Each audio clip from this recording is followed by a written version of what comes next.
remaja yang hanyut di Pinto Satiro ditemukan meninggal. Seorang remaja bernama Rajul bin Muzakir 16 tahun yang tenggelam di Krung Tiro berhasil ditemukan dalam keadaan tak bernyawa, Selasa tanggal 26 April tahun 2023.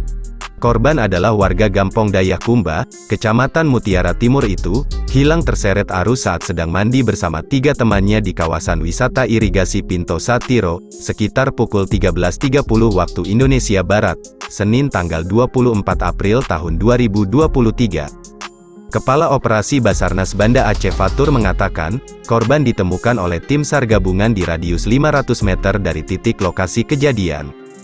Jasad korban ditemukan sekira pukul 11.30 waktu Indonesia Barat, setelah hilang selama 21 jam, sejak malam tim SAR gabungan melakukan penyisiran di sepanjang aliran Krung Tiro menggunakan kendaraan roda 4 dari lokasi kejadian hingga ke perbatasan Lamlo. Pencarian korban melibatkan Basarnas, Satgas Sarpidi, TNI, Polri dan sejumlah masyarakat. Selanjutnya jasad korban dievakuasi ke Rumah Sakit Tengku Abdullah Syafi'i, Berenuan.